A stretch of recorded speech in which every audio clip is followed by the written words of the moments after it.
Bonjour tout le monde, content de vous voir encore ce matin autour du Seigneur pour le louer, pour chanter sa gloire et se souvenir de tout ce qu'il a fait pour nous. Est-ce que quelqu'un veut bien prier pour commencer ces moments comme ça? C'est pas toujours celui qui est devant qui fait tout seul. On est une église, on partage, donc si quelqu'un veut prier.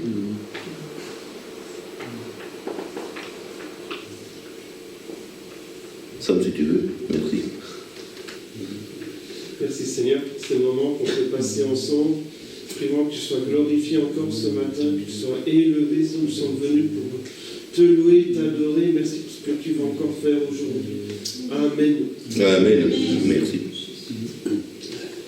On lira un psaume, le psaume 146.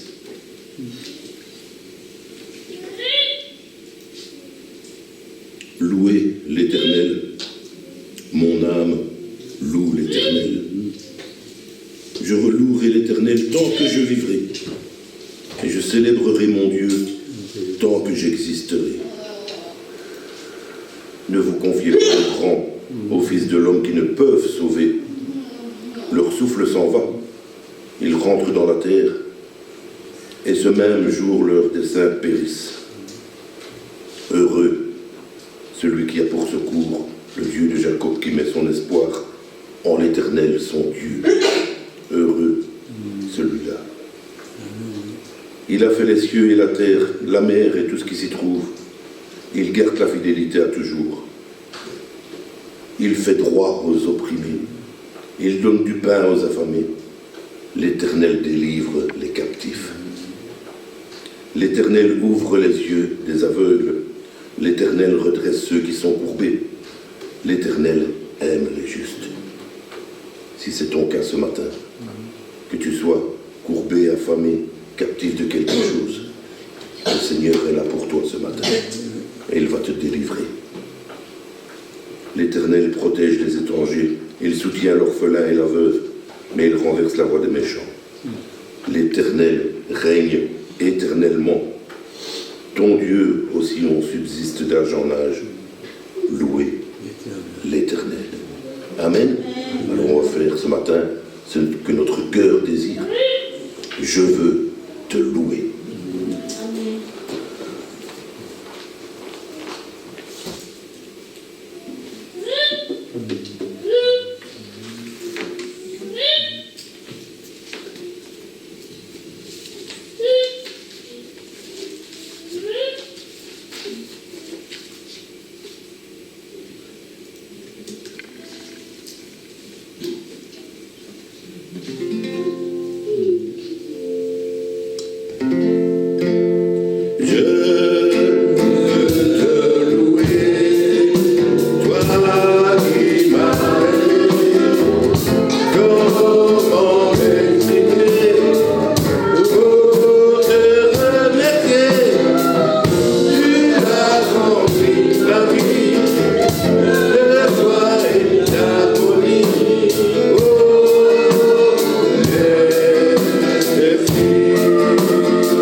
Les deux premiers chants que j'avais mis, pensez aux enfants qui sont toujours là le dimanche matin, puis ils partent à l'école du dimanche.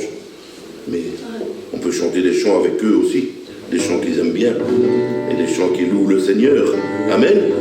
Les enfants pouvaient vous lever, pouvaient taper dans vos mains, pouvaient crier, danser, chanter. C'est pour le Seigneur Jésus.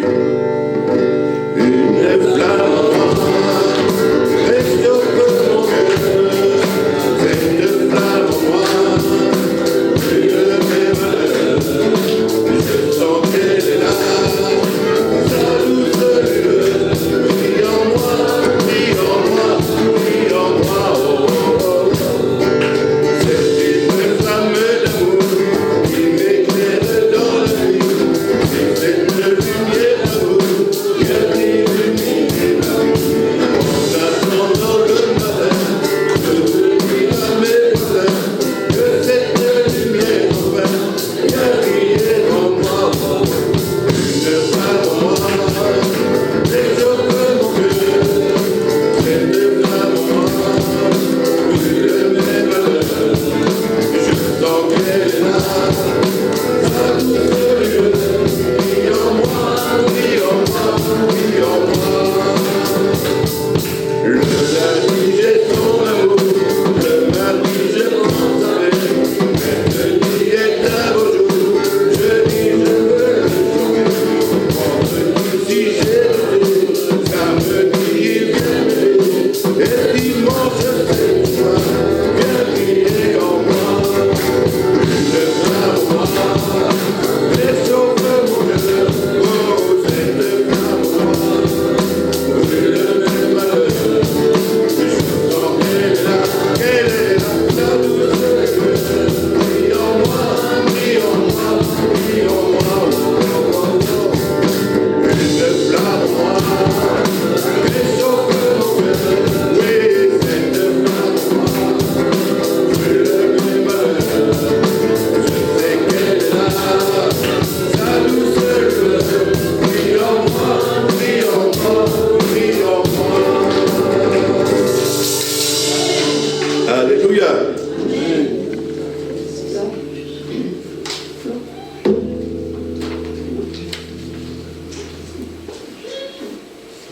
Il n'y a personne comme lui. Il n'y a vraiment personne comme lui. Il n'y a vraiment personne comme lui. Il n'y a vraiment personne comme lui. Il n'y a vraiment personne comme lui. J'ai marché, personne, personne. J'ai marché, personne, personne. J'ai cherché, personne, personne. Il n'y a vraiment personne comme lui. Il n'y a vraiment personne comme lui. Il n'y a vraiment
Alléluia. Il n'y a personne comme notre Seigneur. Amen. C'est pour ça qu'on le chante et qu'on le loue ce matin. De même se lever si vous voulez pour ce chant. Victoire. Jour de victoire. Alléluia. Jour de victoire. Et à qui la victoire? À notre Seigneur. Victoire au Seigneur de la vie. Victoire au Dieu de la vie. Victoire au nom de Jésus-Christ. Victoire pour le Saint-Esprit. Le règne est pour le Tout-Puissant. Le règne pour lui dans tous les temps. Car l'âme aura béni son sang. Il crie victoire maintenant. Victoire, victoire au Seigneur de la vie. Victoire au Dieu de la vie. Victoire au nom de Jésus-Christ. Victoire pour le Saint-Esprit. Son nom est parole de Dieu. Et Dieu règne dans les cieux. Il est le lion de Judas. Il a triomphé du combat. Victoire, victoire au Seigneur de la vie. Victoire au Dieu de la vie. Victoire au nom de Jésus-Christ. Victoire pour le Saint-Esprit. Victoire au Seigneur de la vie. Victoire au Dieu de l'infini. Victoire au nom de Jésus-Christ. Victoire pour le Saint-Esprit. Victoire au Seigneur de la vie. Victoire au Dieu de l'infini. Victoire au nom de Jésus-Christ. Victoire pour le Saint-Esprit. Alléluia, victoire. Victoire, Seigneur. Oui, Seigneur, combien nous voulons te louer ce matin, t'adorer, Seigneur, pour ce que tu as fait. Ah oui, jour de victoire, Seigneur, parce que tu as donné ta vie. Personne ne te l'a ôté, tu l'as donné de toi-même. Et tu es ressuscité, Seigneur. Tu as vaincu. Tu as vaincu le combat, tu as vaincu la mort. Tu as vaincu le diable. Il est sous ton pied, comme un marchepied. En attendant que tu te lèves de ton trône où tu règnes. Alléluia. Victoire au Seigneur de la vie. Celui qui avait le pouvoir de la mort n'est plus. La mort n'est plus. Victoire au Seigneur de la vie. Victoire au grand Dieu de l'infini. Celui qu'on peut imaginer, penser, sonder. On ne le peut. Le Dieu de l'infini. Victoire ce matin. Que nos cœurs se réjouissent de la victoire de notre Seigneur. Louange et gloire à son nom. Victoire au nom de Jésus-Christ. Victoire ce matin. Que nos cœurs chantent. Que nos cœurs se réjouissent. Qu'on soit dans l'allégresse. Car aujourd'hui est encore un jour de victoire. Et si tu n'es pas victorieux ce matin, je t'encourage à crier victoire dans le nom de Jésus. Victoire dans le nom de Jésus. Sois sauvé, délivré ce matin dans le nom de Jésus. Alléluia. Amen. Amen.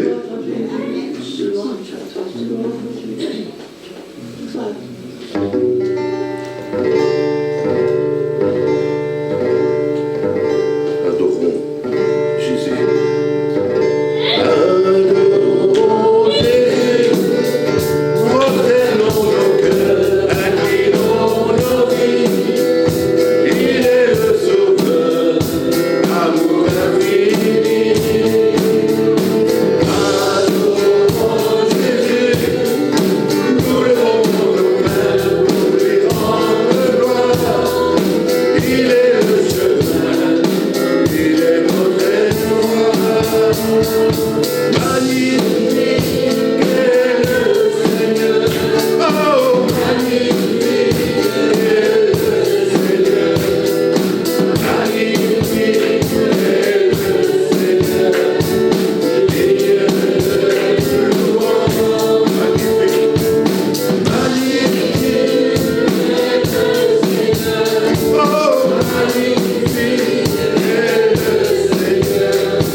Laisse-toi faire.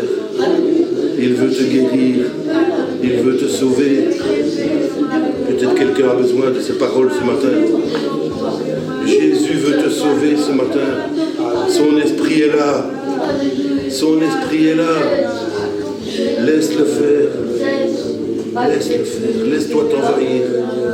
Laisse-toi te remplir. Il veut ton bonheur. Il n'a pas des plans de malheur, le Seigneur, pour toi ce matin. Il a des plans de bonheur, des plans de paix. Oh Seigneur, remplis cette salle. Touche les cœurs, Seigneur, ce matin. Touche les cœurs ce matin. Ouvre les bouches ce matin, Seigneur. Pour que les bouches, les cœurs célèbrent ton nom. Par ton Saint-Esprit, qui est là agissant en nous. Qui est là ce matin au milieu de nous. Ouvrez vos bouches ce matin. Que ce ne soit pas toujours celui qui est devant. Ouvrez vos bouches ce matin pour louer Dieu. Qu'est-ce qu'il vous faut pour louer Dieu? Alléluia.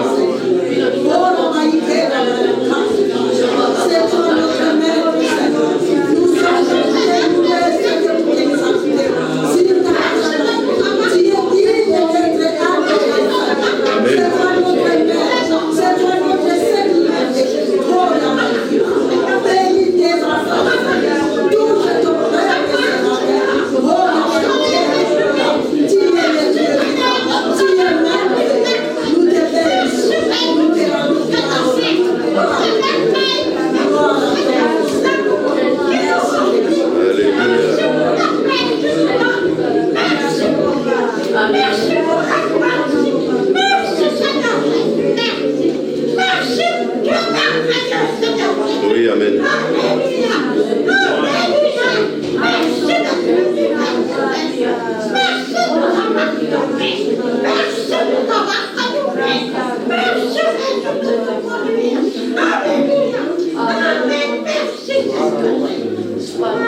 Alléluia.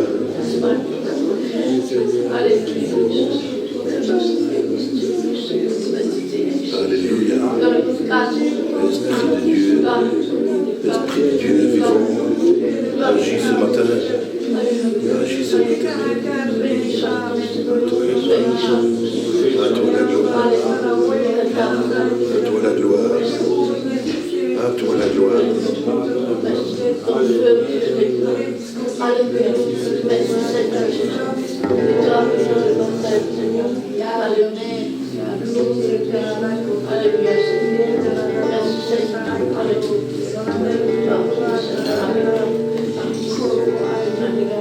Si ce n'est pas ton cas, ce matin, moi je l'affirme, Jésus m'a libéré. Il a payé ma dette. Je suis enfant de Dieu. Je le déclare ce matin, je suis à lui. Je ne m'appartiens plus à moi-même. Je suis à lui. Et dans sa maison, j'ai trouvé ma place. Je suis enfant de Dieu. Que ce soit ton cas ce matin. Qui suis-je pour que le roi des cieux ouvre ses bras? Mais tu m'as trouvé par sa grâce, son amour pour moi, son amour pour moi. Il m'a libéré, m'a libéré.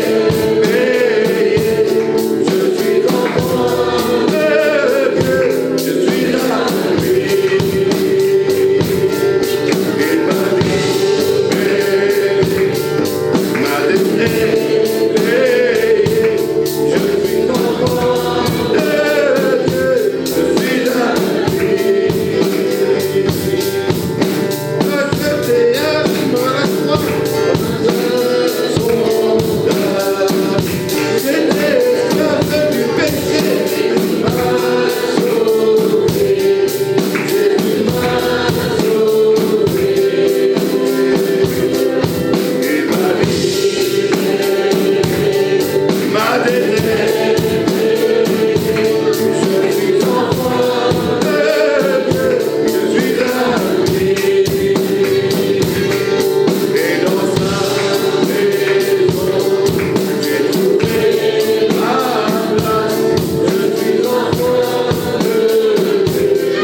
Et dans sa maison, j'ai trouvé ma place. Je suis enfant de Dieu, je suis à lui. Et ma liberté, ma détruite, je suis enfant de Dieu, je suis à lui. Et dans sa maison, j'ai trouvé ma place. Je suis enfant de Dieu, je suis à lui. Alléluia, alléluia. En Jésus, je sais qui je suis. Je sais qui je suis. Je suis enfant de Dieu. Et rien ne pourra l'effacer, le changer. Son amour est plus grand. Son amour qui était jusqu'à cette croix.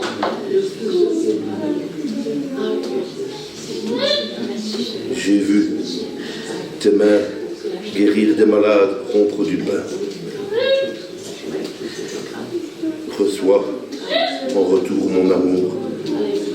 J'ai vu tes pieds saigner, percés par le clou, pour sauver des milliers d'hommes.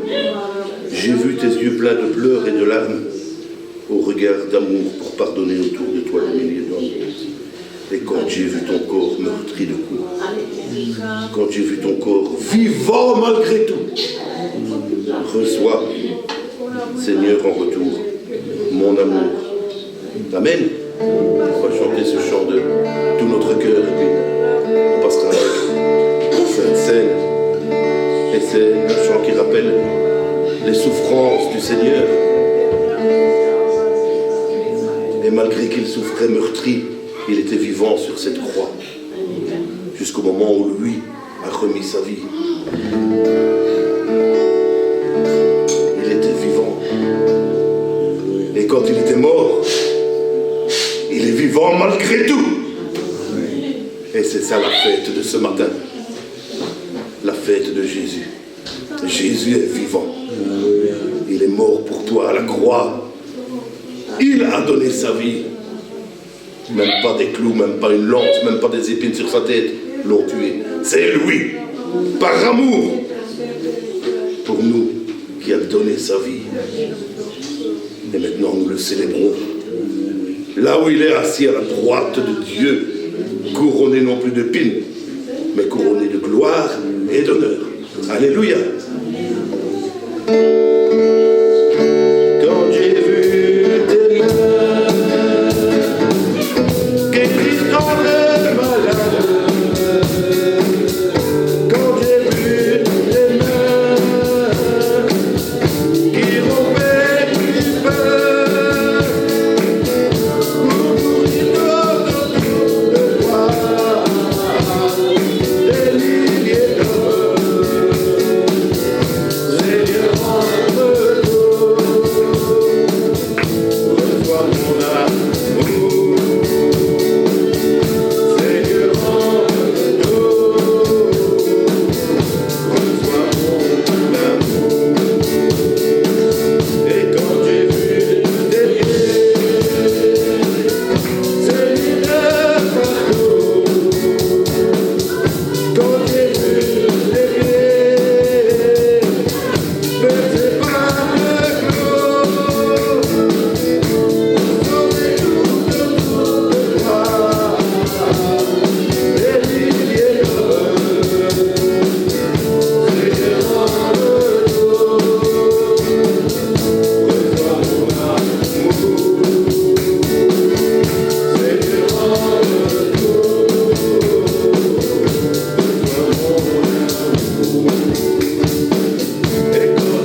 à se souvenir de lui.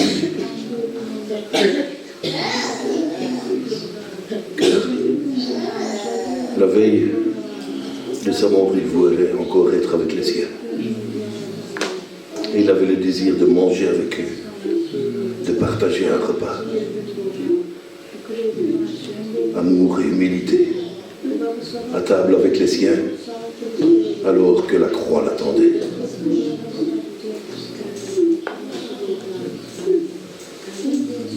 Ceux qui l'ont acclamé en entrant à Jérusalem, Hosanna, Hosanna, sauve de grâce, sauve aujourd'hui. C'était pas sauver les hommes qu'ils attendaient, c'est être délivrés de l'emprise des Romains. Mais Jésus n'est pas venu pour les Romains. Il est venu pour les hommes, des milliers, des millions d'hommes et de femmes. Et aujourd'hui encore, il désire partager ce souvenir avec chacun d'entre nous. Alors du fond de notre cœur, on va dire merci Jésus. Merci pour la croix. Merci pour tes souffrances. Mais surtout, ne restons pas dans la tristesse. Comme il est parti, il va revenir. Car Jésus est ressuscité. Il vit à jamais. Voilà notre espérance et notre joie. Tout ce qui fait notre joie. La joie de vivre du chrétien, elle est là. Jésus est vivant et il revient bientôt. Matthieu 26, verset 26. Lorsque Jésus lui a achevé tous ses discours, il dit à ses disciples: vous savez que la Pâque a lieu dans 2 jours et que le Fils de l'homme sera livré pour être crucifié. Alors, les principaux sacrificateurs et les anciens du peuple se réunirent dans la cour du grand sacrificateur appelé Caiphe, et ils délibérèrent sur le moyen d'arrêter Jésus par ruse et de le faire mourir. Verset 26. Il était alors avec ses disciples. Pendant qu'ils mangeaient, Jésus prit du pain et après avoir rendu grâce, il le rompit et le donna aux disciples en disant: prenez, mangez, ceci est mon corps. Il prit ensuite une coupe et après avoir rendu grâce, il la leur donna en disant: buvez-en tous, buvez-en tous, car ceci est mon sang, le sang de l'alliance qui est répandu pour beaucoup, pour le pardon des péchés. Et je vous le dis, je ne boirai plus désormais de ce fruit de la vigne jusqu'au jour où j'en boirai du nouveau avec vous dans le royaume de mon Père. Alléluia. Jusqu'au jour où j'en boirai du nouveau avec vous. Le nouveau vin. Le vin de la nouvelle alliance. Et une alliance, c'est ça là. Signe d'appartenance, signe de mariage, signe d'union. C'est ça l'alliance de Dieu. Une union, un mariage, des noces. Et il y aura un vin nouveau que le Seigneur boira avec nous. Quelle joie! Quelle joie ce matin! Quelle espérance ce matin! Victoire au Seigneur de la vie. Victoire au Dieu de l'infini. Jésus a donné son corps pour être brisé, a versé son sang pour nous pardonner, nous guérir, nous sauver. Et il est ressuscité en nous donnant la vie éternelle avec lui. Alléluia! On va partager ces signes ensemble si vous voulez bien. Oui, Seigneur, on n'a pas beaucoup de mots pour exprimer, Seigneur, pour comprendre cet amour qui t'a fait aller jusque-là.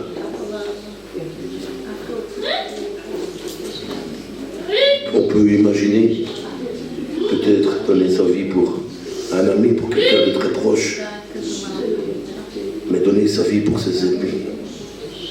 Il n'y a que toi, Seigneur, qui pouvais faire ces choses. Et parce que c'était les plans de Dieu, depuis toujours. Dieu veut que tous les hommes soient sauvés et viennent à la repentance. Viens à la repentance ce matin si ce n'est pas déjà fait. Viens Jésus. Son sang est encore valable. Oui Seigneur, ton sang est encore valable aujourd'hui. Tu peux encore sauver, pardonner, guérir. Parce que ton nom est tout puissant. Parce que tu es tout puissant. Parce que ton esprit est tout puissant. Seigneur, nous voulons nous souvenir de toi et nous réjouir de ce qu'on peut encore le faire sur la terre. Peut-être la dernière fois, Seigneur, que nous prenons ce pain, que nous buvons cette coupe, mais nous savons qu'il y a une coupe du nouveau vin qui nous attend avec toi. Quel bonheur, Seigneur. Quelle joie tu mets dans notre cœur. Quelle joie tu mets dans notre vie. Tu as rempli ma vie, Seigneur, de joie et d'harmonie. C'est toi qui l'as rempli. Et jour après jour, Seigneur, on veut louer ton nom, te glorifier, dire combien tu es bon, combien tu es grand. Et prendre ces signes. Tous, le Seigneur dit tous. Il a encore temps de te mettre en ordre avant que la coupe ne passe. C'est le Seigneur qui passe avec la coupe. Alors mets-toi en ordre et prends ce pain, et prends ce vin, signe de son corps et de son sang versé pour toi. Merci Seigneur Jésus pour tout ton amour, pour ta grâce, ta bonté, ta fidélité et cette espérance vivante en toi. Alléluia. Amen. Amen. Gloire à Jésus.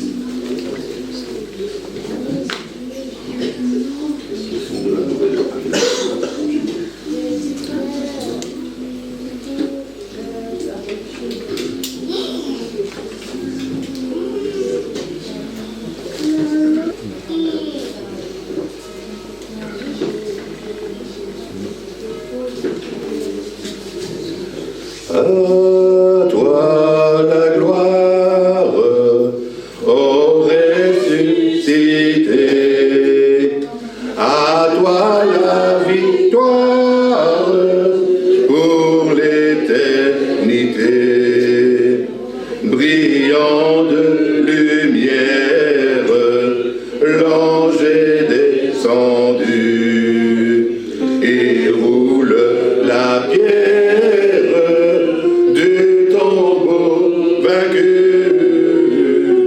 À toi la gloire, ô ressuscité, à toi la victoire pour l'éternité. Vois-le paraître, c'est lui, c'est Jésus, ton sauveur, ton maître, non ne doute plus. Sois dans l'allégresse, peuple du Seigneur, et redis sans cesse que Christ est vainqueur. À toi la gloire, ô ressuscité, à toi la victoire pour l'éternité. Crains-les encore, il vit à jamais. Celui que j'adore, le prince de paix, il est ma victoire, mon puissant soutien, ma vie et ma gloire. Non, je ne crains rien. À toi la gloire, ô ressuscité, à toi la victoire pour l'éternité. Alléluia. De réunion, comme d'habitude, mardi. Réunion de dames à 14h, à 19h études. Le jeudi, réunion très importante aussi, super importante, même réunion de prière. C'est là qu'on va intercéder pour tous les besoins, exposer nos besoins à Dieu par des requêtes et des supplications. Et le dimanche, école du dimanche, et le culte. Si le Seigneur n'est pas revenu. C'est ce qu'on attend. C'est ce qu'on attend, frères et sœurs. C'est que le Seigneur revienne. Et peut-être que la semaine prochaine, imaginez un peu, qu'on soit tous dans le ciel, des myriades de myriades, et d'une seule voix. Alléluia! À l'agneau qui a été immolé, soit la gloire, l'honneur, la puissance, au siècle des siècles. Et on va chanter autour du trône avec Jésus. Fêter ses noces avec lui. Alléluia. On va laisser la place à la parole de Dieu. Je ne sais pas s'il y a des infos en plus pour la semaine prochaine. Que le Seigneur vous bénisse, frères et sœurs. Passez un bon dimanche et une bonne semaine avec Jésus. Amen. Alléluia. Amen. Voilà, bonjour. Comment ça va? Ça va? J'entends rien. Ça va? Qui va bien? Voilà, alors si ça ne va pas, on peut prier pour vous après la réunion. Hein. Alors, samedi, qu'est-ce qui se passe samedi? Qui a suivi? Qui est venu à l'église depuis 8 mois déjà? De qu'on en parle. Samedi, il y a le plus gros événement chrétien de votre vie qui a lieu. Il y a 400 églises qui participent. On attend des milliers, enfin, on attend j'ai entendu des chiffres de 12 000 personnes. Donc, samedi, à 18h, on va à l'ING Arena à Bruxelles pour entendre Franklin Graham. Donc, ça fait 50 ans que Billy Graham est venu à Bruxelles. Et maintenant, c'est son fils Franklin Graham qui vient. On veut vraiment que les gens soient sauvés. Amen. Qui voudrait que des gens soient sauvés? J'ai rien entendu. Donc, on veut vraiment que des gens soient sauvés. Je veux vraiment que des gens soient sauvés. Et il y a une manière de faire pour que les gens soient sauvés. C'est quoi? Témoigner. Et leur annoncer la bonne nouvelle du salut en Jésus-Christ. Et c'est ce qu'on va faire samedi. On va annoncer que Jésus sauve encore aujourd'hui. C'est pour ça que c'est le festival de l'espoir. Ils vont entendre parler de l'espoir en Jésus. Alors ça va être quelque chose de qualité. Il y a des groupes de musique qui viennent des États-Unis et tout. Et Franklin Graham sera là. Il va annoncer qu'en Jésus, il y a un espoir. Galates 2. Verset 20, j'ai été crucifié avec Christ. Et si je vis, ce n'est plus moi qui vis, c'est Christ qui vit en moi. Et si je vis maintenant dans la chair, je vis dans la foi au Fils de Dieu qui m'a aimé et qui s'est livré lui-même pour moi. Le Fils de Dieu m'a aimé. Et c'est extraordinaire de penser que Dieu nous aime. Dieu est tellement grand et tellement puissant, et de tout puissant d'ailleurs. C'est le créateur de toutes choses. C'est le maître. C'est aussi le juste, le saint, 3 fois saint. Et dans vos pensées, être saint, c'est d'être pur, sans faute, sans défaut. Amen. Et Dieu est comme ça, il est impeccable. Il est tout puissant, tout intelligent, il sait tout, il connaît tout, il a tout fait. Par sa parole puissante, on a un Dieu tout puissant. Et il a un fils. Et Dieu de lui, c'est mon fils bien-aimé, en qui j'ai mis toute mon affection. Et Dieu a tellement aimé le monde qu'il a donné son Fils unique, afin que quiconque croit en lui ne périsse point, mais ait la vie éternelle. Et c'est extraordinaire que ce Dieu si grand ait pu nous aimer. Et l'apôtre Paul lui-même est étonné et il s'exclame: le Fils de Dieu m'a aimé et s'est donné lui-même pour moi.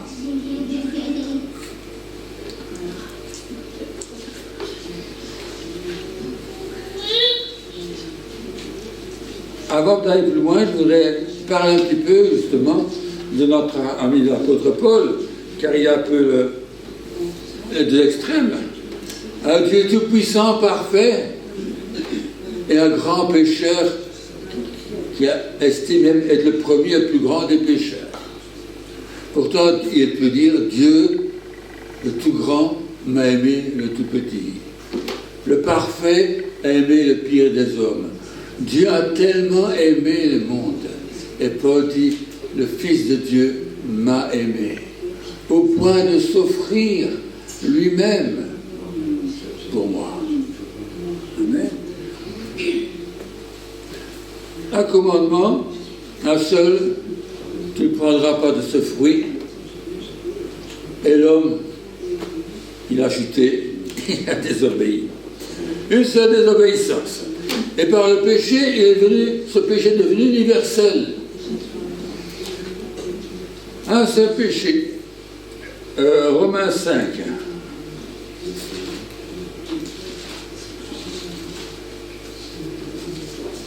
On va essayer de comprendre. Romains chapitre 5, verset 12.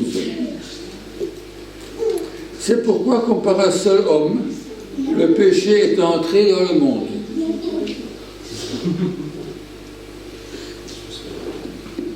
Et par le péché, la mort.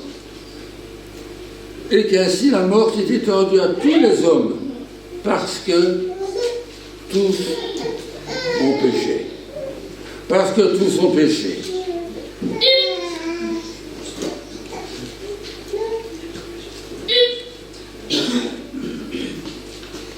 La loi, dit l'apôtre Jean, enfin pas l'apôtre, dans Jean chapitre 1er,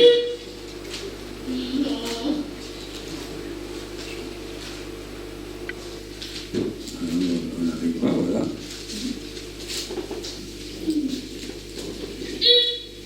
Il dit que Dieu a créé toutes choses, Jésus a créé toutes choses, il est avec Dieu, il était Dieu. Et puis il dit un peu plus loin, c'est verset 17, la loi a été donnée par Moïse, et la grâce et la vérité sont venues par Jésus-Christ. Et là aussi un contraste. La loi a été donnée par Moïse. Pourquoi faire une loi? À quoi sert la loi? Alors, à quoi sert une loi? C'est pour voir celui qui n'a pas fait de bêtises, et l'exalter, mettre une pierre, un piédestal. Vous voyez, ce monsieur-ci, il s'est bien conduit, il mérite une récompense. C'est pour ça une loi. Oui, c'est ça. Oui ou non? Vous respectez, vous êtes récompensé. Oui? Non, vous n'êtes pas récompensé. Pourquoi? Parce que la loi, c'est la loi, d'une part, c'est vrai. Et puis, de toute façon, vous êtes censé appliquer la loi. La loi est là, justement, pour punir ceux qui n'obéissent pas. La loi est là pour révéler les erreurs, les dangers, afin qu'on ne les commette pas. Et si vous les commettez, ben, tant pis, vous serez punis. Il y a une loi pour rouler en voiture, je vous l'ai déjà dit combien de fois. Hein? Bon, même pour marcher à pied, hein, pour aller à pied en ville, il y a des lois. Il y a quelqu'un qui me l'a dit ailleurs une fois. J'ai eu un procès, 50 €. Pourquoi? J'ai passé au piétonnier, au piéton, quand le feu était rouge. La loi, c'est d'abord à donner des règles à respecter. Oui. C'est ça. Réglementer d'abord, parce que la loi vise d'abord avant de sanctionner. Donc la loi est érigée pour guider, pour réglementer la société. Oui. Et tous ceux qui enfreignent à cette loi seront punissables. C'est ça, d'accord. Donc, on a fait, pour faire un garde-fou, pour que les gens puissent savoir un chemin à prendre. D'accord? Et s'il n'y a pas de loi, bon, on fait ce qu'on veut.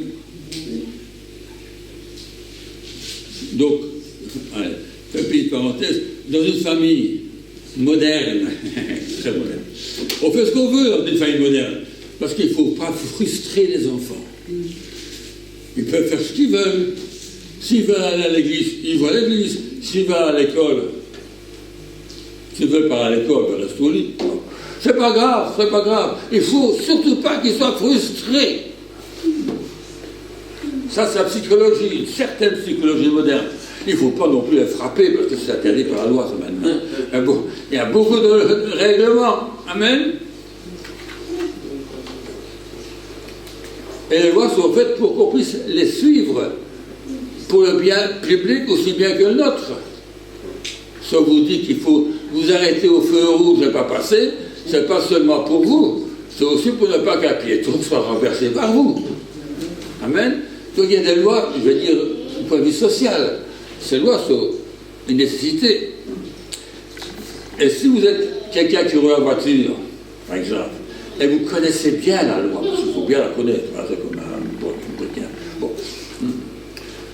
Vous stationnez quand il faut, c'est-à-dire à 5 mètres d'un feu rouge, vous n'êtes pas devant le garage, vous faites tout ce qu'il faut faire, vous faites 50 à l'heure quand il est écrit 50 à l'heure, et vous faites même 70 à l'heure quand il est écrit 120, vous respectez la loi. Vous n'aurez aucun problème. Vous n'avez jamais vu un gendarme venir à votre porte dire « Bravo monsieur, cette année-ci, vous n'avez pas fait une seule infraction, vous n'avez pas pincé une seule fois en infraction. Voici le récompense, voici 500 €. » Non, c'est normal qu'on respecte la loi. Mais passez un peu un feu rouge à l'orange, et qu'un policier soit là. D'accord? Eh bien oui, vous la payez. Vous pouvez avoir un petit ami qui soit juge. Voilà. C'est pas pour ça que vous serez exempté de votre punition. D'accord? Et pour Dieu, c'est la même chose. La loi, de Dieu dans la Bible, elle est là pour montrer ce qu'est le péché, pour définir. Et pour mettre des garde-fous pour que les gens puissent marcher dans la sainteté de Dieu. Jusqu'à la loi, les gens faisaient un petit peu comme ils voulaient, suivant leur conscience. Parce que même sur la loi de Moïse, il y avait quand même la conscience qui agissait comme une loi. Amen. Adam a péché, mais tous ceux qui sont venus après Adam, ils ont péché aussi. La Bible dit, la plupart d'entre eux, pour ne pas dire tous, ils n'ont pas mangé du fruit défendu. Ils ont menti, ils ont tué, ils étaient jaloux. Et qu'est-ce qui est arrivé? Leur conscience leur parlait. Comme si Dieu avait mis déjà dans le cœur de l'homme une loi sous forme de conscience. Amen. Et l'homme a péché. Donc tous ont péché. Et puis quand Moïse est venu, lui, il a codifié les choses. C'est plus précis, c'est pas juste je ressens que c'est pas bien. Mais non, je sais que c'est pas bien, c'est écrit. D'accord? Et la Bible nous dit que tous ont péché. Tous ont péché. Donc nous avons un Dieu tout-puissant, un Dieu 3 fois juste, 3 fois saint, et nous avons une loi terrible, exigeante, qu'il faut respecter. La Bible nous dit que la loi est venue par Moïse, mais elle dit aussi que la grâce et la vérité sont venues par Jésus-Christ. Et ça, c'est extraordinaire. Paul, à un moment donné, se pensait juste. Parce qu'il avait une belle religion. C'est normal, la religion de Moïse. Ça, c'est la meilleure des religions. Hein. Si vous voulez une bonne religion, prenez celle de Moïse. C'est celle que Dieu a donnée à Moïse. D'accord? Ce n'est pas l'islam, ce n'est pas l'hindouisme. Mais ça a été donné par Moïse. Donc vous voulez quelque chose de juste, vous avez la loi de Moïse. Et Paul était très très pointilleux. Et pour lui, il était sans défaut. Il dit, par rapport à la loi, je suis sans défaut. Je respecte la loi. Et j'ai rencontré des gens qui se croient un peu comme ça aussi. Hein. Ah, ils respectent la loi de Dieu.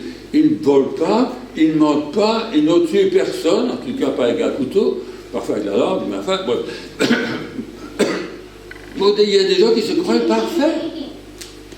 Si tout le monde était comme eux, quel beau monde. Et Paul était comme ça, impeccable. Et pourtant, lui qui se pensait juste, était un pécheur. C'était un homme violent. Ah, pour lui, la violence n'était pas un péché, je ne sais pas moi. Il était violent en tout cas. Il était persécuteur de l'Église et croyait qu'il avait raison. Jusqu'à ce que Dieu l'arrête. Il y a tellement de gens qui se croient justes, parfaits, et respectent toutes sortes de règles. Et bon, ils ne sont pas mauvaises en soi, mais respectent pas tout. Parce que Paul dit, il est impossible de réellement appliquer ça, mettre en pratique toute la loi. Or, si quelqu'un pêche ne plus que contre un commandement, il est punissable. Et le salaire du péché, c'est la mort. C'est pas 2 ans de prison, hein. C'est la mort, c'est grave.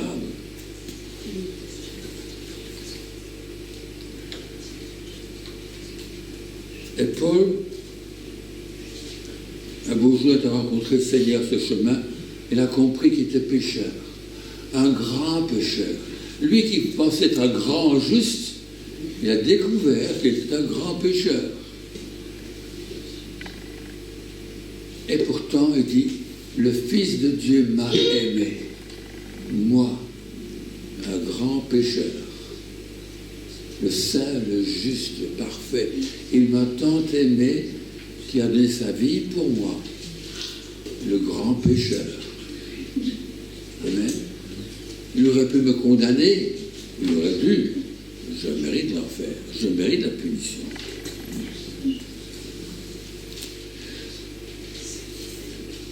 Avant, nous étions dans le péché. Amen. J'aimerais penser au péché un peu comme un régime. Pas juste de temps en temps je mens, de temps en temps je suis orgueilleux, de temps en temps je suis cupide, de temps en temps j'ai un mauvais sentiment envers quelqu'un. Ça, ce sont des péchés. Mais il y a, je veux dire, comme un régime, un état de péché dans lequel le monde se trouve. C'est un peu comme si vous étiez dans un régime communiste. C'est une idée d'un régime, un régime totalitaire. Vous êtes là, hein, et vous avez des règlements, des obligations, des interdictions, toutes choses. Égard à vous si vous ne faites pas ce qu'il faut faire. Amen. Vous êtes esclave. Mais pas forcément un grand méchant, mais vous êtes sous un régime. Et vous êtes sous un régime qu'on peut appeler le péché. Et même si on n'a pas envie, on n'était pas forcément des grands voleurs qui volions tous les jours. Mais on péchait tout le temps, d'une manière ou d'une autre, parce que c'était le régime dans lequel on était. On ne se rendait même pas compte qu'on était esclave. Parce que dans un régime communiste, à un moment donné, les gens ne savaient pas que j'étais mal. Hein. Ils pensaient que j'étais bien. Hein, j'étais malade, j'avais quand même le médecin gratuit. Hein. C'est intéressant, ça. Hein. Ils étaient esclaves. Amen.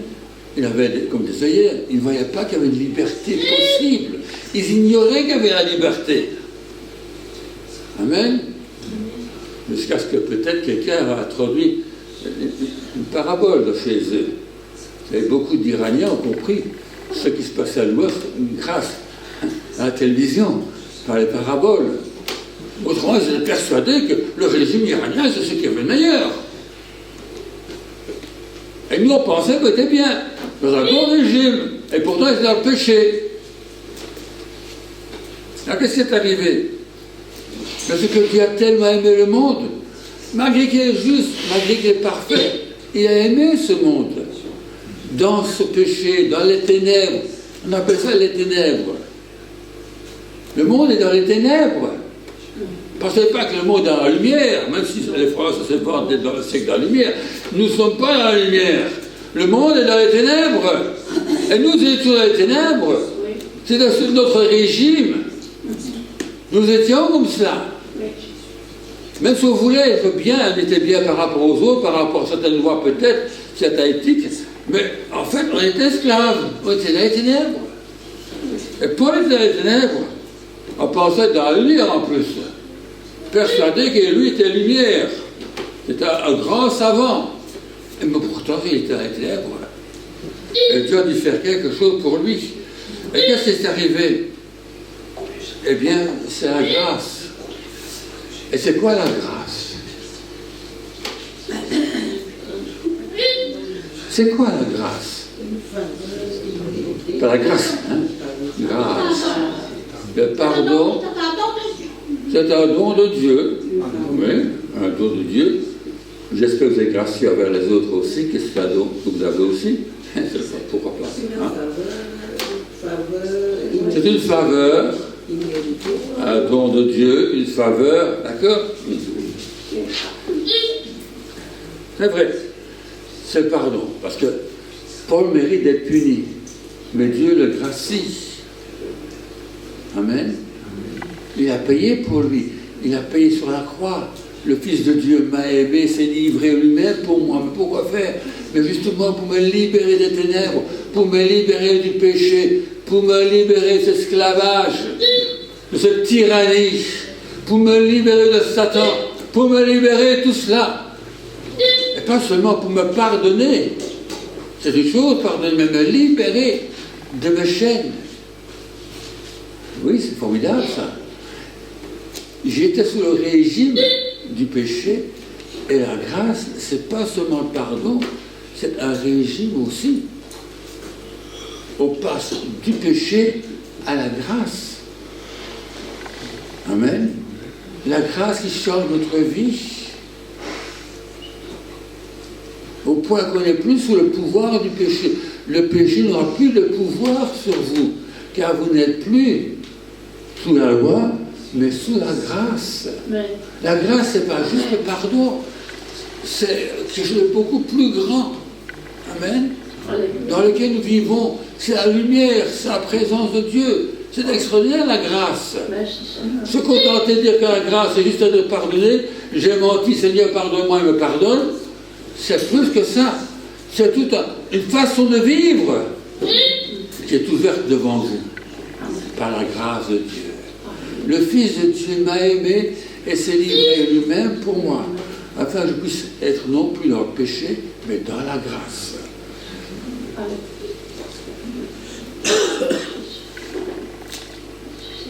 J'étais dans le Parti communiste, par exemple, dans un pays communiste, et brusquement, j'arrive en Belgique, dans un pays libre. Enfin, on dit libre. D'accord? Vous utilisez dans un pays peut-être où le régime était totalitaire, où c'était dangereux, où il y avait des coups de feu tout le temps, où on était en prison pour un an. Bon, vous avez décidé de quitter votre pays pour venir en Belgique. Parce qu'en Belgique, on est bien. Amen. On est libre. Et vous êtes tout content. Maintenant que vous êtes en Belgique, vous n'êtes plus là-bas où vous étiez. Vous avez quitté un pays. Vous avez quitté le péché et venir dans la grâce.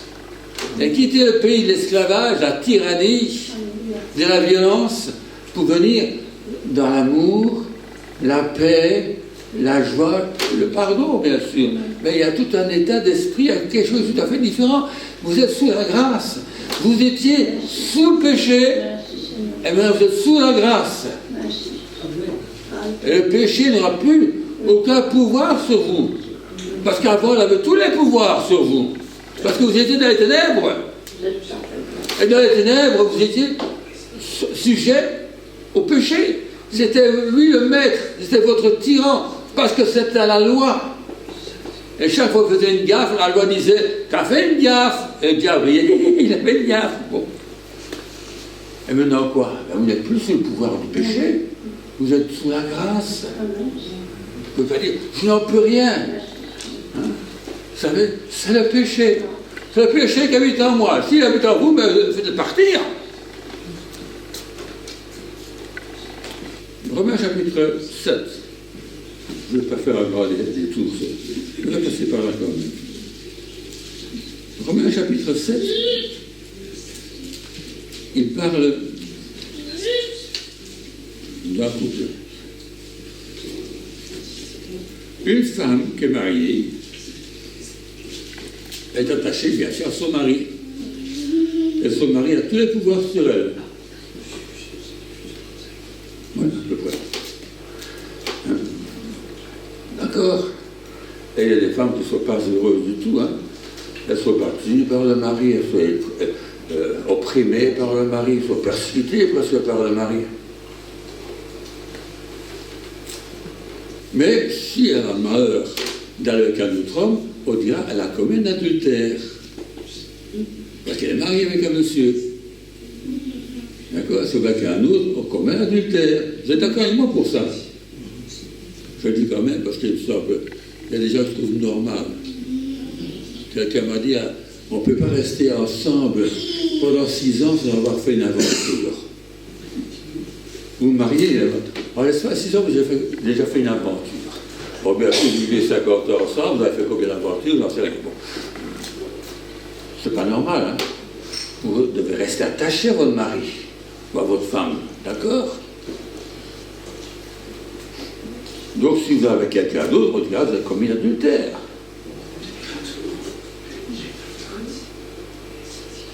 Et Paul a l'air de dire, mais si je suis attaché au péché et je vais avec Christ, ben il y a tout cela, il y a un problème. Je vais vous dire le reste. Si le mari meurt, ah ben c'est différent ça. Hein? Et dans les films, on s'arrache pour que le mari meure. Mais c'est pas ça qu'il faut faire. Il ne faut pas l'empoisonner hein, pour être veuf et pouvoir se remarier. Si le mari meurt, elle est dégagée de la loi de la lier à son mari. De sorte que du vivant de son mari, si elle devait la femme d'un autre homme, elle sera appelée adultère. Mais si le mari meurt, elle est affranchie de la loi, de sorte qu'elle n'est point adultère en devenant la femme d'un autre. Donc une veuve peut se remarier. D'accord? Elle ne commet pas adultère. De même, mes frères, vous aussi, vous avez été, par le corps de Christ, mis à mort en ce qui concerne la loi, pour que vous apparteniez à un autre, à celui qui est ressuscité des morts, afin que nous portions des fruits pour Dieu.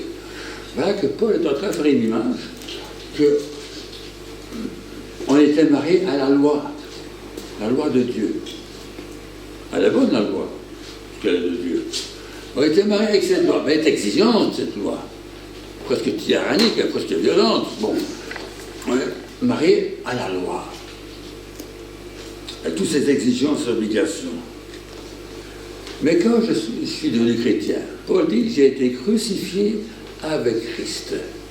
Je suis mort avec Christ. J'ai été crucifié. Amen. Ce n'est pas la loi qui meurt, c'est moi qui meurs. Donc c'est des images que Paul aime bien un petit peu contraster. Hein.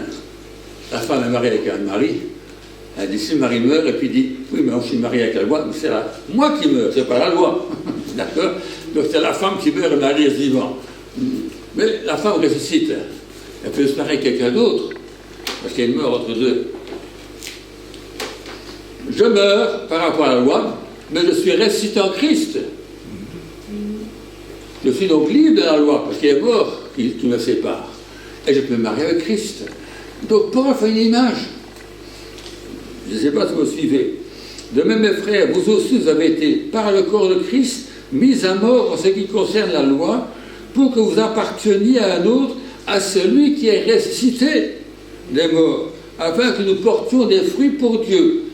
Alors, je suis plus esclave de la loi? Bien sûr que non, parce que tu es mort. Mais tu es ressuscité.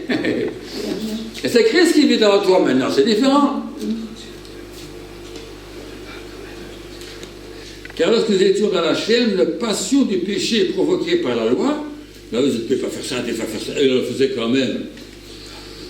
les passions agissaient par nos membres. Les péchés provoqués par la loi agissaient dans nos membres, de sorte que nous portions des fruits pour la mort.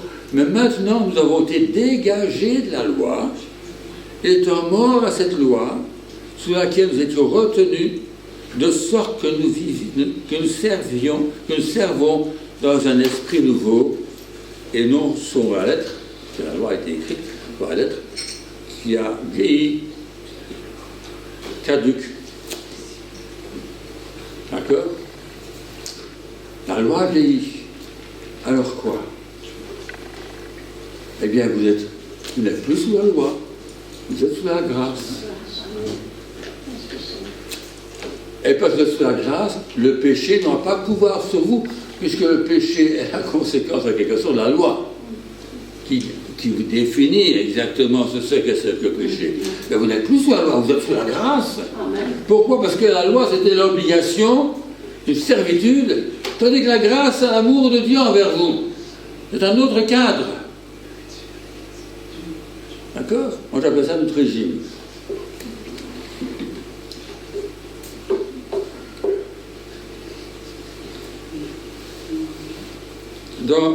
Dans Éphésiens chapitre 2,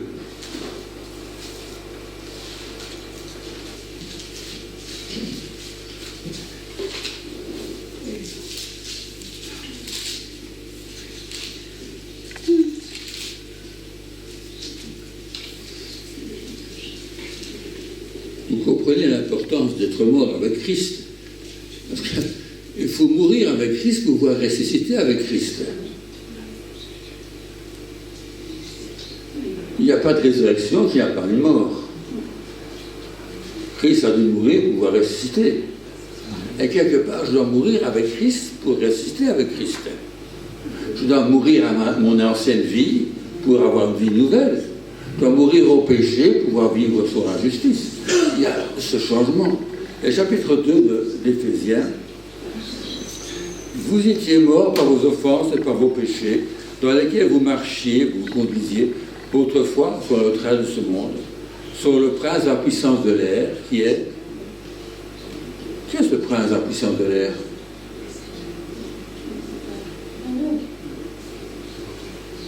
Qui agit maintenant dans les fils de la rébellion. Quel est cet esprit qui agit maintenant dans les fils de la rébellion? Et pourquoi appelle-t-il tous les gens qui ne sont pas chrétiens des rebelles, en quelque sorte? C'est le diable, hein? C'est lui qui dirige le bateau pour l'instant. On a beau dire que Jésus est Seigneur, oui, il est Seigneur pour ceux qui croient en lui. Mais ceux qui ne veulent pas croire en lui, il se laisse conduire par le bout du nez, par le diable, sur le train de ce monde. Amen. Et nous étions comme ça aussi avant. Nous tous. Paul, hein, je dis, vous étiez morts, mais nous tous. Paul aussi. Nous tous aussi, nous étions de leur nombre. Et nous vivions autrefois, il n'y avait plus comme ça, hein, autrefois, sur la convoitise de notre chair. Moi, j'ai envie de boire, donc je bois. Moi, j'ai envie de taper dessus, donc je tape dessus. Mes pulsions, les désirs de la chair, l'orgueil, que sais-je encore. Nous vivions autrefois sur les convoitises de notre chair, accomplissant les volontés de la chair et de nos pensées. J'étais mon seul maître à bord, soit savoir que quelqu'un d'autre me dirigeait. Nous étions par nature des enfants de colère, comme les autres. Mais Dieu, quoiqu'il soit si juste, si parfait et apparemment si exigeant, il est riche en miséricorde. Il a eu pitié de nous. Dieu qui est riche en miséricorde, à cause du grand amour dont il nous a aimés. Nous qui étions morts par nos offenses, nous a rendus à la vie avec Christ. Car c'est par grâce que vous êtes sauvés. C'est par grâce que vous êtes sauvés. C'est par grâce que vous êtes sauvés. Pas juste pardonnés, mais sauvés, délivrés, libérés. nous a ressuscité ensemble, nous a fait asseoir ensemble à l'union céleste de Christ, afin de montrer à ce que l'avenir, l'infinie richesse de sa grâce, pas l'infinie richesse de sa loi, mais de sa grâce, par sa bonté envers nous en Jésus-Christ. Car c'est par la grâce que vous êtes sauvés. Ce n'est pas par vos œuvres, c'est surtout pas par la loi, mais par la grâce que vous êtes sauvés. Par le moyen de la foi. Et ça ne vient pas de vous, c'est le don de Dieu. Amen. Le don de la grâce. Ce n'est point par les œuvres afin que personne ne se glorifie.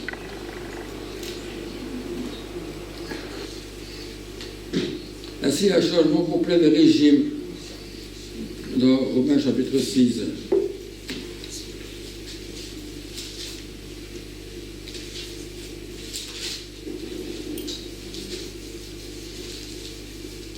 Verset 14.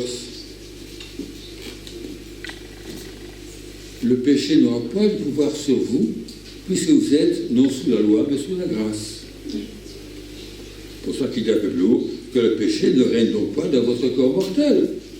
Et n'obéissez pas à ses convoitises.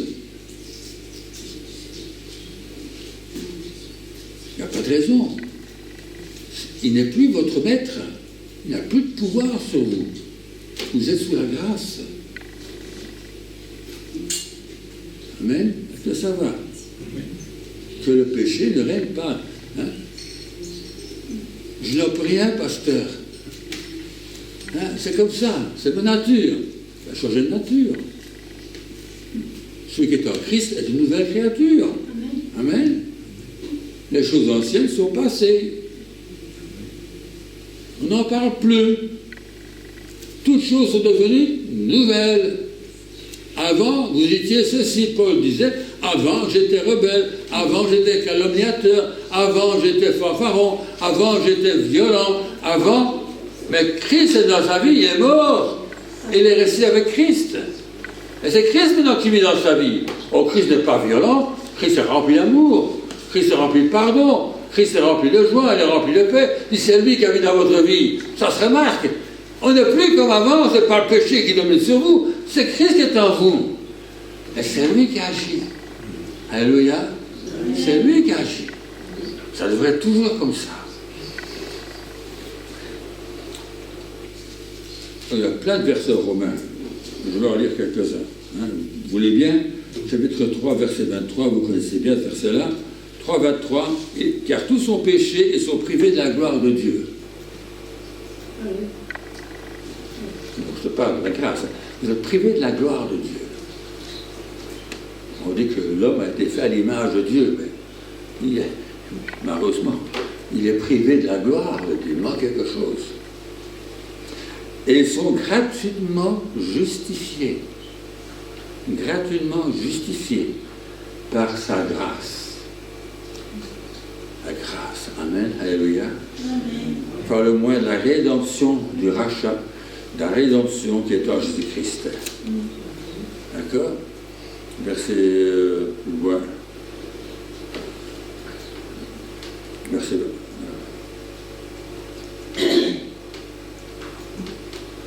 C'est bon, c'est pas. Chapitre 4, toujours de Romains, verset 14. Je me suis trompé.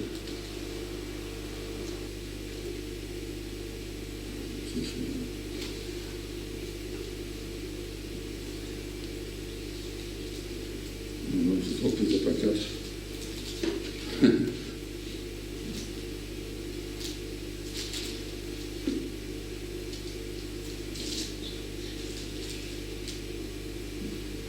On avait voulu lire 5, 4, verset 14, 5, verset 14, 5, verset 14. La mort a régné depuis Adam jusqu'à Moïse, même sur ceux qui n'avaient pas péché par une transgression semblable à celle d'Adam, lequel est une figure celui qui devait venir. Mais il n'en est pas du don gratuit. Adam, c'est toujours gratuit. Hein? Il insiste. Le don gratuit de Dieu, sa vie éternelle de Christ. Au cas où vous pourriez penser peut-être qu'il faut quand même monnayer quelque chose, marchander quelque chose. Non, c'est un don gratuit. Le don gratuit n'est pas comme l'offense. Car si par l'offense d'un seul, il y en a beaucoup qui sont morts, à plus forte raison, la grâce de Dieu et le don de la grâce. La grâce est un don, le don de la grâce. Venant d'un seul homme, Jésus-Christ, a-t-il été abondamment répandu sur beaucoup. Il n'en est pas du don comme de ce qui est arrivé par un seul qui a péché. Car c'est après une seule offense que le jugement est devenu condamnation, tandis que le don gratuit devient justification après plusieurs offenses. Vous avez fait une gaffe, vous devenez un pécheur. Quelqu'un pose une question. Qu'est-ce qu'il faut pour être voleur? Ben, il suffit de voler une fois. Vous êtes voleur. Il ne faut pas voler 10 fois avant d'être voleur. Une fois suffit d'être voleur. Vous assassinez quelqu'un, vous êtes un assassin une fois. Pas d'être un assassin en série. D'accord? Vous avez une fois avec la voisine, vous êtes un adultère. Il ne faut pas aller à tous les voisines d'abord. Un seul péché, on est pécheur. Et voilà, vous avez péché en mentant, en volant, en étant orgueilleux, etc. Bon, vous avez fait un tas de péchés. Et la grâce, un seul acte de grâce, à la croix, et vous êtes pardonné de tout. Vous avez tellement péché, vous êtes devenu addicté au péché. Vous ne pouvez pas faire autrement. Il y a des gens qui peuvent faire autrement. Il y a des gens qui ne peuvent pas faire autrement que de mentir. Ils mentent comme ils respirent. Il y a des gens qui volent et ils ne peuvent pas faire autrement. Mais Dieu peut pardonner et délivrer de tout cela. Amen. Vous libérez, non seulement de la loi, mais des conséquences de la loi. La bénédiction, entre autres. D'accord? Ça, c'est la grâce de Dieu. Il dit, j'ai beaucoup péché, pasteur. Mais la grâce de Dieu surabonde. Là où le péché abonde, la grâce surabonde. Et c'est extraordinaire. Vous êtes un chrétien. Pensez bien que la grâce de Dieu surabonde. Ce n'est pas pour ça qu'il faut pécher tout le temps exprès. Hein? Mais ça peut vous arriver. Inconsciemment même. D'accord? Vous ne savez pas que c'est mal ou vous faites quelque chose qui n'est pas bien. Quand vous vous rendez compte, ben, vous demandez pardon, Dieu pardonne. Hein, j'ai entendu cette personne, elle jurait tout le temps. Vous savez, les gens qui disent, hein, qui jurent tout le temps. Et puis elle est devenue chrétienne. Elle est au cœur à Jésus. Mais elle continue quand même à dire des jurons. Jusqu'à ce qu'un jour, en lisant la Bible, elle dit, tu ne peux pas appeler le nom de Dieu en vain. Alors, elle s'est rendue compte qu'elle péchait. Elle se plaidait moi qui était chrétienne, sans se rendre compte qu'il ne fallait plus jurer. Elle ne savait pas que c'était un péché. Mais quand elle demandait pardon au Seigneur, eh bien, je dirais, avant qu'elle demande pardon, je crois que Dieu pardonne déjà. Amen. Parce qu'elle savait que c'était par ignorance ou des bêtises. Comme l'apôtre Paul dit, Dieu usait de miséricorde envers moi parce que j'agissais par ignorance. Mais quand je me suis rendu compte que ce que je faisais était un péché, bien sûr, je me suis repenti, j'ai demandé pardon, et Dieu m'a pardonné. Et pourtant, pendant des années, j'ai vécu en tant que pécheur.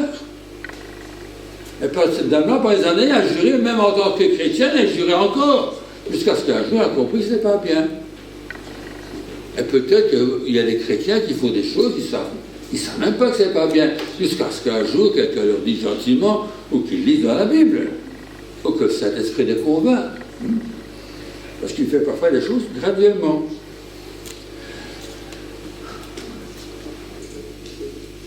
Est-ce que la grâce existe dans l'Ancien Testament? Qu'est-ce que je veux poser?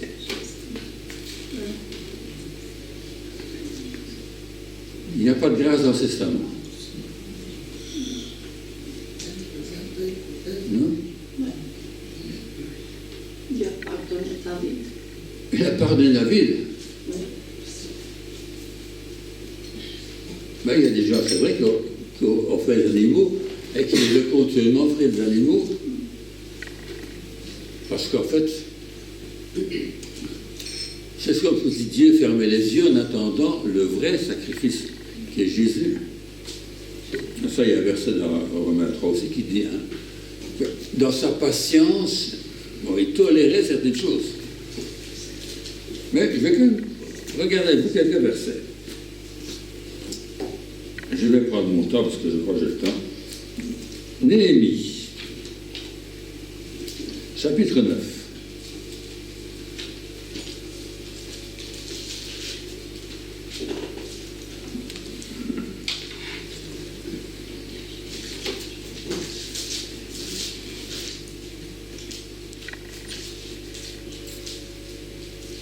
Bon, c'est un long chapitre.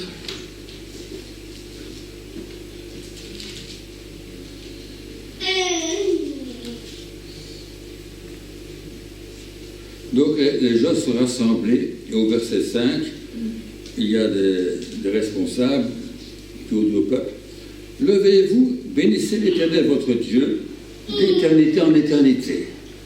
Que l'on bénisse ton nom glorieux, qui est au-dessus de toute bénédiction, de toute louange. » Par de Dieu, bien sûr. C'est toi, Éternel, toi seul qui as fait les cieux des cieux et toute leur armée, la terre, tout ce qui est en elle, sur elle, les mers et tout ce qu'elle renferme. Tu donnes la vie à toutes ces choses, et l'armée des cieux se prosterne devant toi. C'est toi, Éternel Dieu, qui as choisi Abraham, qui a fait sortir d'Ur en Chaldée, qui lui a donné le nom d'Abraham. Tu trouveras son cœur fidèle devant toi, tu fais alliance avec lui, et tu promis de donner à sa postérité le pays des Cananéens, et différentes tribus. Tu as tenu ta parole, car tu es juste. Dieu est juste, il tient sa parole. Il parle à la mer Rouge, où les gens crient vers Dieu, et Dieu a fait un miracle, verset 10. Tu opéras des miracles et des prodiges contre Pharaon, contre tous ses serviteurs. Tu as fait de grandes choses. Tu fendis la mer devant eux, verset 11. Tu les guidas le jour par une colonne de nuée dans le désert, verset 12. Tu descendis sur la montagne de Sinaï, tu leur parlais du haut des cieux, et tu leur donnais des ordonnances, des lois de vérité, etc. Tu leur fis connaître ton saint sabbat, et tu leur prescrivis par Moïse, ton serviteur, des préceptes, des commandements. Tu leur donnas du haut des cieux du pain quand ils avaient faim. Tu leur fis sortir de l'eau du rocher. Et tout ça, pas parce qu'elle le méritait. Non. C'est un cadeau de Dieu. On peut dire une grâce de Dieu, ça. Ils ont du pain dans le désert, c'est formidable, ils ont de l'eau dans le désert. Tu leur fis entrer en possession du pays. Voilà, jusqu'à là, c'est bien. Mais nos pères se livrèrent à l'orgueil et raidirent leur cou. Ils n'écoutèrent point tes commandements. Ils refusèrent d'obéir. Et mirent en oubli les merveilles que tu avais faites en leur faveur. Ils ont oublié, ah oui, c'est vrai, tout ce qu'il a fait pour nous, en nous faisant sortir d'Égypte, tout ce qu'il a fait pour nous dans le désert, tout ce qu'il a fait pour nous, ils ont oublié. Et ils commencent à prier les idoles, toutes ces choses. Et se donnèrent un chef pour retourner à leur servitude. Mais toi, verset 17, mais toi, tu es un Dieu prêt à pardonner, compatissant et miséricordieux, lent à la colère et riche en bonté, et tu ne les abandonnas pas. Pourtant, ils méritent bien d'être abandonnés, ces gens-là. Ils étaient rebelles, ils n'ont pas écouté. Ils avaient la loi, ils avaient toutes les bénédictions de Dieu, des bénédictions en son nom, des choses formidables, des miracles. Et puis ils ont abandonné le Seigneur. Mais le Seigneur ne les a pas abandonnés. Amen. Même quand il se fera voir en fonte, ce qu'on appelle le veau d'or, il dit, voici ton Dieu qui t'a fait sortir d'Égypte. Quelle calomnie, enfin quel blasphème. Dieu l'a fait sortir d'Égypte et dit, c'est le veau qui l'a fait sortir d'Égypte. Dieu vous a guéri et vous dites, c'est Marie qui vous a guéri. C'est pas la même chose. C'est la même chose, hein. Pourquoi attribuer à quelqu'un d'autre ce que Dieu a fait pour vous?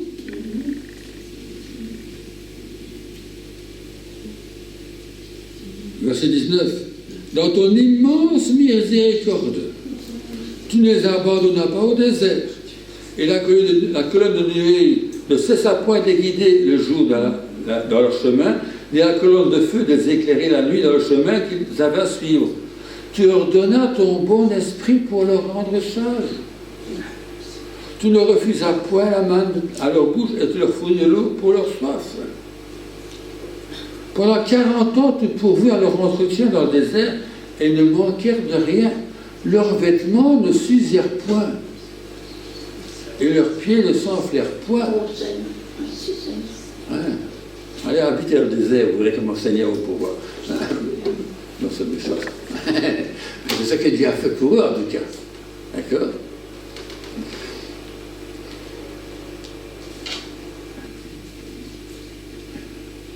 Alors ça continue, tout ce que Dieu a fait pour eux. Ils devinrent maîtres de villes fortifiées et de terres fertiles. Ils possédèrent des maisons remplies de toutes sortes de biens, des citernes creusées, des vignes, des oliviers, des arbres fruitiers en abondance. Ils mangèrent, ils se rassasièrent, ils s'engraissaient. Ils vécurent dans les délices. Ils vécurent dans les délices par ta grande bonté, malgré tout ce qu'ils ont fait. Néanmoins, ils se soulevèrent et se révoltèrent contre toi. Encore? Ben oui, vous lisez le livre des juges, c'est perpétuellement. Il faut des boulettes. Ils sont punis pour leurs boulettes, ils se repentent, demandent pardon, et Dieu leur pardonne. Ah oui, il y a plein de grâces si on fait bien attention. Il y a la loi, et en même temps, on sent déjà l'idée de grâce qui est dans le Testament. Verset 27, tu les as... alors tu les abandonnais entre les mains de leurs ennemis, qui les opprimèrent. Mais au temps de leur détresse, ils crièrent à toi, et toi, tu les entendis du haut des cieux, et dans ta grande miséricorde, tu leur donnas des libérateurs qui les sauvèrent de la main de leurs ennemis. Ça, c'est tous les juges. Tout un livre de Judas. Et puis ça recommence. Quand ils eurent du repos, ils recommençaient à faire le mal devant toi. Alors, ils ont encore des problèmes. Mais de nouveau, ils crièrent à toi. Et toi, tu les entendis du haut des cieux, et dans ta grande miséricorde, tu les délivras maintes fois dans sa grande miséricorde. Est-ce qu'on peut comprendre la grâce de Dieu, la miséricorde de Dieu? Et c'est comme ça, n'est-ce pas, verset 31. Mais dans ta grande miséricorde, tu les anéantis pas, tu les abandonnes pas, car tu es un Dieu compatissant et miséricordieux. Voilà. Dans Exode 33, justement ce cadre du veau d'or. Vous voyez la grâce que dans le Testament. Mais il faut chercher après, bien assumer, il y en a. Dieu a manifesté sa grâce plusieurs fois. Et voilà, il a promis de le punir, il faisait le mal. Mais quand il se repentait, il est pardonné. Hein? C'est comme ça déjà au Testament, plus forte raison maintenant dans le Nouveau. Chapitre 33, verset 12.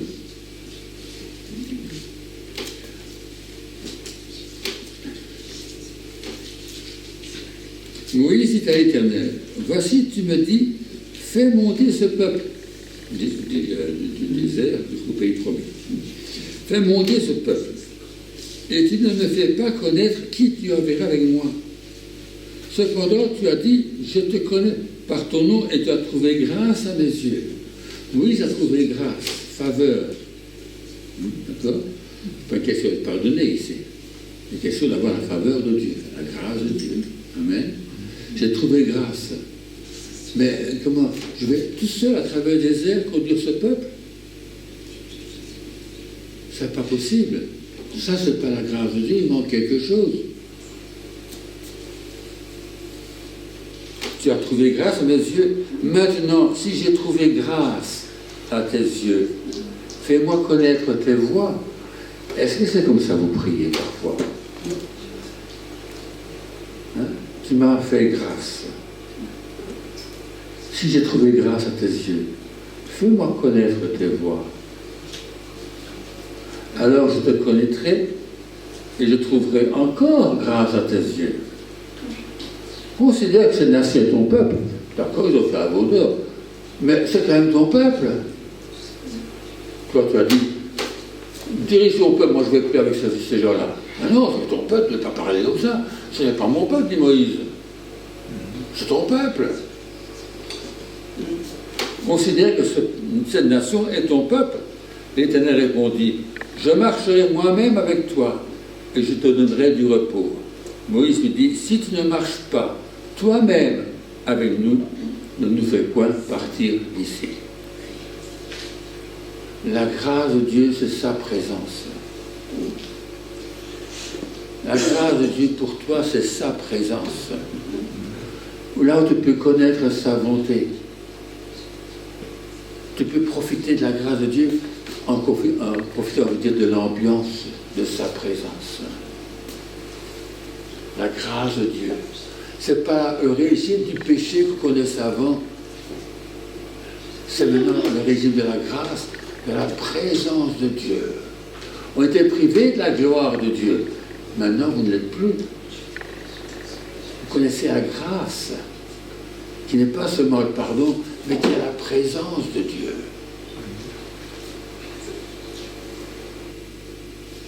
Comment sera-t-il donc certain que j'ai trouvé grâce à tes yeux, moi et ton peuple?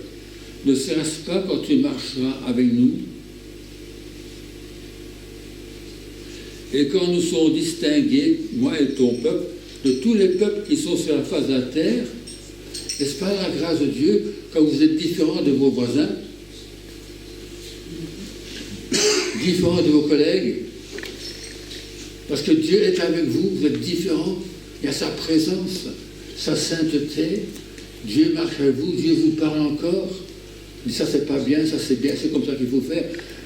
Tu entends une voix qui te dit, voici le chemin, marche-y, comme dit un verset. Amen. C'est ça la grâce de Dieu. Quelle grâce de pouvoir marcher avec Dieu. Amen. Au point que les gens autour de vous disent, mais cet homme-là est différent, qu'est-ce qu'il a de spécial? Mais il a Dieu avec lui. C'est plus lui qui vit là, ça c'est vraiment Christ qui vit en lui. Amen. Et il ne va nulle part sans que Christ aille avec lui. Et s'il n'est pas sûr que Dieu va par là, il n'ira pas par là. Amen. Et ne bouge pas. Celle avait appris dans le désert. Si un nuit ne bouge pas, vous restez où vous êtes. Si un nuit se lève et qu'elle s'en va, vous levez le cœur, vous partez avec. Amen. Et vous êtes dans la direction de la nuit. Quand le Saint-Esprit te parle, tu te lèves et tu suis. Voilà.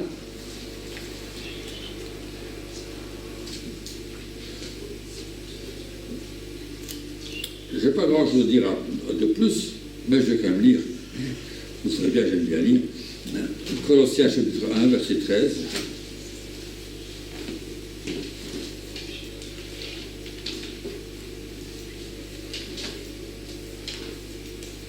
Je vous ai dit que vous êtes dans un nouveau pays.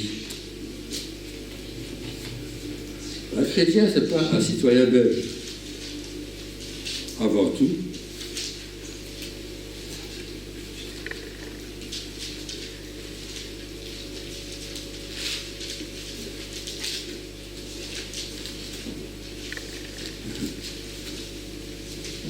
Parce que pour un citoyen belge, vous payez un petit peu, vous pouvez être citoyen. Un mot citoyen vient du mot cité, de ville, habitant de la ville, citoyen. Colossiens chapitre 1, verset 4. Non, c'est pas 1 non plus. Voilà.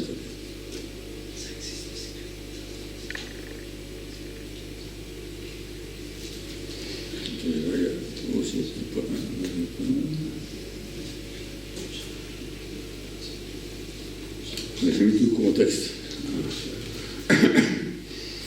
On va lire un peu plus loin parce qu'on ne va pas lire trop ce matin quand même. Verset 12. chapitre 1 de Colossiens, verset 12. Rendez grâce au Père. Merci Seigneur pour ta grâce. Merci Seigneur du pain que j'ai. Merci Seigneur de me protéger. Merci Seigneur que mes vêtements ne suivent point. Les Juifs nous ont dit ça. D'accord? Voilà. Merci Seigneur. Je me dis parfois, je ne suis pas toujours très reconnaissant. Il y a un monsieur qui avait des problèmes pour marcher, etc. Il a quand même mis des plâtres dans les pièces à derrière, plâtre et les deux pièces à derrière. Je dis, est-ce que j'étais assez reconnaissant envers lui de ce qu'il a fait pour nous? Je pense à ces gens qui sont venus, ce mur-là était absolument abominable. Ils sont venus avec un petit marteau et enlever toutes les aspercités pour faire un mur bien droit, bien lisse. On chantait les cantiques qui travaillaient. Ils ont pris des heures. Et vous dites, oui, on en dit merci, c'est du bon travail, c'est gentil. Mais est-ce que j'ai vraiment été reconnaissant comme j'aurais dû être? Et peut-être on pose des questions comme ça. Hein? Est-ce que j'étais reconnaissant pour des gens qui ont fait ceci, qui ont fait ça pour nous? Et parfois on dit non, parfois je s'appelle que j'ai dit merci. Bon. Et Dieu, il a tellement fait pour nous. Amen. Beaucoup plus que plâtrer un mur. D'accord? Est-ce qu'on a été reconnaissant ou est-ce que c'est comme une chose normale? C'est acquis. Je suis pardonné, j'ai fait de bêtises, pardon Seigneur, merci de m'avoir pardonné, c'est formidable. Est-ce que vous avez un minimum de reconnaissance?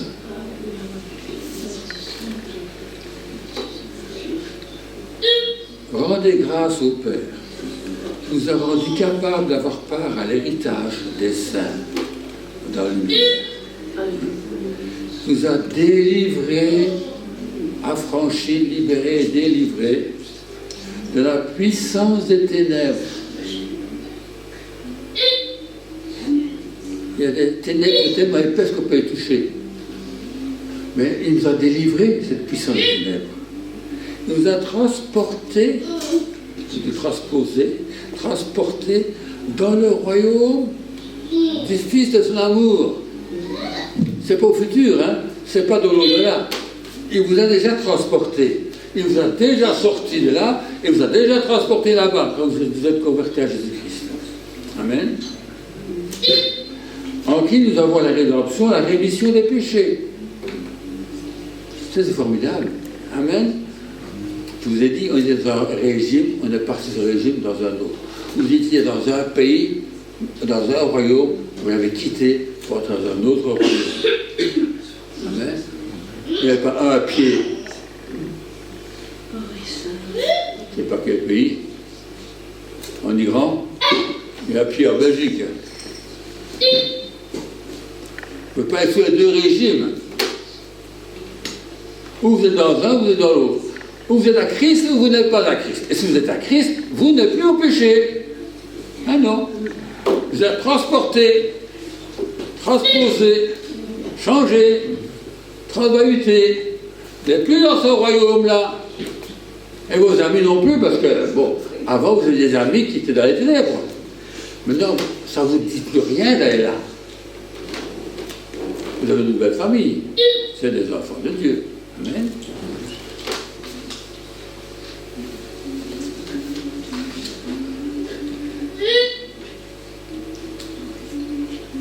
Il y a plein de versets, mais je vais laisser là aujourd'hui, à cause de l'heure qui passe.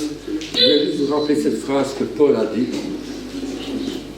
Un jour, il priait et Dieu lui a dit, écoute, ma grâce te suffit. Ma grâce te suffit. Tu as besoin de quoi aujourd'hui? Sa grâce te suffit. Il est ta force, il sera ta sagesse, il sera ton aide, il sera ton protecteur. Parfois, il te guérira, parfois il ne te guérira pas, mais sa grâce te suffit. Et sa grâce, c'est pas juste le pardon. J'ai compris que c'est plus que le pardon. La grâce de Dieu, c'est toutes les faveurs. Amen. C'est sa protection, c'est sa présence, c'est surtout sa présence. Amen. Alléluia. Cette grâce est quelque chose qu'on doit accepter. D'ailleurs, je mets ici en parenthèse que dans Galates, il fait écrit que les Juifs ont reconnu la grâce de Dieu en Paul, en ce que Dieu lui veut donner un ministère pour les païens. Même son ministère était une grâce, un cadeau de Dieu. Amen. Et Dieu distribue ses grâces comme bon lui semble. Alors, dans l'Église, il y a des prophètes, dans l'Église, il y a des pasteurs, dans l'Église, il y a des docteurs, dans l'Église, il y a des évangélistes. Bon, suivant la grâce de Dieu, amen, qu'il distribue pour le bien de l'Église. Et tous les dons du Saint-Esprit, c'est des grâces. Tout des grâces. Amen. Vous êtes là ce matin, c'est une grâce. La vie est une grâce. Et vous avez à manger à midi, ce sera encore une grâce. Et si vous n'avez rien à manger, c'est encore une grâce. Il faut au moins prier. Amen. Dieu est merveilleux. Ma grâce te suffit. Je suis fatigué, mais sa grâce sera là. Il me donne la force dont j'aurai besoin. Je ne sais pas comment faire face, mais sa grâce est là. Sa grâce me suffit. Amen. Sa grâce va m'aider. Il m'aidera dans mes études. Il m'aidera à aller à gauche, il m'aidera à droite. J'ai besoin de sa grâce. Mais cette grâce est là. Moi, je réclame. Seigneur, je veux guérir de cette écharpe dans ma chair. Mais Jésus dit, tu n'as pas besoin d'être guéri. Ma grâce te suffit. Je t'aiderai. Malgré cette écharpe, je serai avec toi. Ma grâce te suffit. Alléluia. Amen. Voilà, que Dieu vous bénisse. Amen. Et à bientôt. Amen. Merci Seigneur pour ta grâce envers nous. Cette grâce, elle nous aide à vivre correctement. Ta grâce, cette grâce nous enseigne, comme dit Paul à Tite, à bien nous conduire. Merci Seigneur Jésus, que tu nous accompagnes, que tu es avec nous tous les jours. Et on peut dire avec Paul, le Fils de Dieu m'a aimé, s'est livré lui-même pour moi. Et maintenant, ce n'est plus moi qui vis. Ce n'est plus le péché. Ce n'est plus le diable. Ce n'est plus ma chair. Ce n'est plus la loi. Ce n'est plus mon passé. Ce n'est plus le remords. Ce n'est plus de ces choses-là. Maintenant, je suis une nouvelle créature en Jésus-Christ. Lavé, blanchi, justifié, pardonné, acquitté, adopté, enfant de Dieu. Et aujourd'hui, je suis tellement content d'appartenir à Jésus-Christ. Merci Seigneur. Amen. Amen. Et que Dieu vous bénisse. Amen.